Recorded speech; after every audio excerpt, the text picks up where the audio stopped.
कुएं में हीरे का कंगन। एक गांव में रामू नाम का एक लड़का रहा करता था।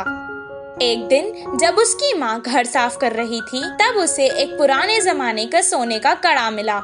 वो उसे अपने हाथ में लेकर कहने लगा, माँ, मुझे ये कड़ा एक दिन के लिए पहनने को दो ना।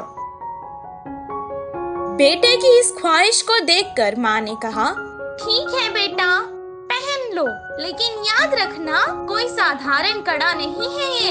ये तो सोने का कड़ा है। आज इसे पहन लो और कल तुम्हारे पिता को बिना बताए हम इसे वापस अलमारी में रख देंगे। जैसे ही इसकी माँ ने कहा, वो तुरंत कड़े को पहन के सारा गांव घूमने लगा। रात में भी उसने उस कड़े को खुद से दूर नहीं किया और अपने पास ही रखकर सुकून से सो गया। उस रात उसके गांव में चोर घुस आए और जिसके घर से उन्हें जो कुछ मिलता था, जैसे पैसे, जेवर, सोना, सब उठाकर ले जाते थे।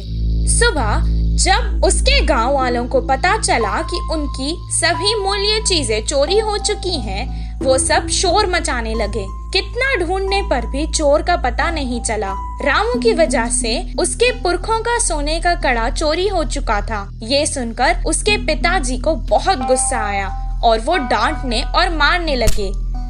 कुछ देर बाद उसने कहा, वो कोई खिलौना नहीं था जो तुमने खो दिया।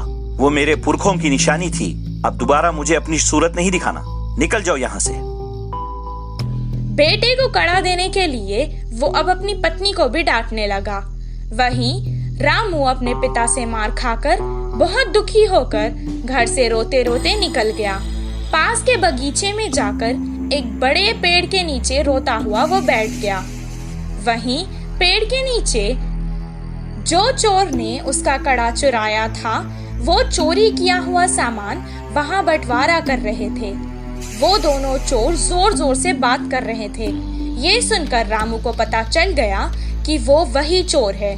वो धीरे से वहां से उठा और कुएं के पास जाकर कुएं में देखकर रोने लगा और कहने लगा कि उसके हीरों का कड़ा कुएं में गिर गया है। उसके रोने की आवाज सुनकर चोर उसके पास आए और रामू से पूछने लगे कि वो क्यों रो रहा है। रामू ने जवाब दिया, मेरे दादा बहुत बड़े पंडित थे और उन्होंने एक जमींदार के पास पूजा की थी, तो उन्होंने उन्हें तोहफे में एक हीरो से भरा हुआ सोने का कड़ा दिया था। वो कड़ा मैं मेरे घर वालों को बिना बताए पहनकर आ गया था और यहाँ आकर खेल रहा था और अचानक मेरे हाथ से वो कड़ा फिसल कर गिर गया था। जब मैं उस कड़े को हाथ लगाता था तब भी वो मुझे डांटते थे और अगर मैं उन्हें बताऊंगा कि मेरे हाथ से वो कुएं में गिर गया तो वो मुझे मार देंगे। हीरो का कड़ा कुएं में है सुनकर ही वो दोनों लड़ने लगे कि कौन कुएं में जाकर कड़ा लाएगा। दोनों अपने हाथ में रखे सामान को जमीन पर रखकर एक साथ कुएं में कूद गए। जैसे ही रामू ने ये देखा, वो तुरंत पैसे और जेवर लेकर भागकर गांव वापस आ गया। आकर गांव के बड़ों को उन चोरों के बारे में बताया। तब सब गांव वाले कुएं के पास आए और उन दोनों चोरों को पकड़कर मारा और उन्हें बहुत अच्छा सबक सिखाया। सबके जेवर और पैसे उन्हें वापस मिल गए।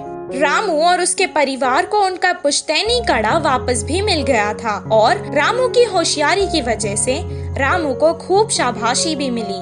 इस कहानी से हमें ये शिक्षा मिलती है कि समय पर चतुराई दिखाने से मुश्किल समस्या भी टल सकती है।